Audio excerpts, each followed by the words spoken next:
Chapter 3, Imperialist Finance. In the first two chapters of neo-colonialism, the last stage of imperialism, Kwame Nkrumah established two important truths. Africa is rich in resources, and yet its progress is blocked by obstacles designed to keep it dependent. In Chapter 3, he reveals one of the most powerful tools used to maintain that dependency: imperialist finance. Nkrumah argues that money itself became a weapon in the hands of the former colonial powers. Through banks, credit systems, and international financial institutions, Africa's economies remained tied to the West. Political flags may have changed, but financial control did not. He explains how colonial banks, branches of British, French, and Belgian financial giants, continued to dominate African economies after independence.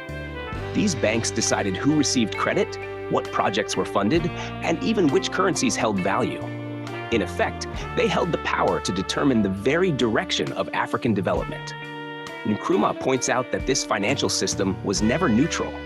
It was structured to favor foreign companies while starving local initiatives. African farmers and entrepreneurs often struggled to access credit, while foreign corporations were given easy loans to expand their operations and tighten their grip on African markets. Even worse, profits from African industries rarely stayed in Africa. Instead, they were repatriated abroad, enriching foreign shareholders while leaving African nations underdeveloped. Capital flowed out of the continent as quickly as resources did, ensuring that the cycle of dependency continued. Nkrumah also exposes the illusion of financial independence. Even when new African states established their own central banks and currencies, these were often backed by reserves held in Europe. This meant that the value of African money was still dependent on the economic health of former colonial powers. True sovereignty remained out of reach. At its core, Nkrumah warns that imperialist finance is not simply about money, it is about power. Control of credit and currency becomes control of national policy.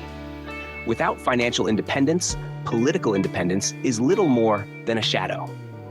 Chapter 3 leaves us with a sobering truth. The struggle against neo-colonialism cannot be won without breaking free from financial domination. But if finance is the bloodstream of neo-colonialism, then banking is its beating heart. In Chapter 4, Nkrumah takes us deeper into the world of money and banking, exposing how institutions meant to serve development were instead built to serve foreign control. Stay with us as we uncover Chapter 4 of neo-colonialism, the last stage of imperialism. And remember, if you value these powerful lessons from Africa's past, make sure to like, share, and subscribe to AfriFacts, where we tell the story of Africa in Africa's own voice.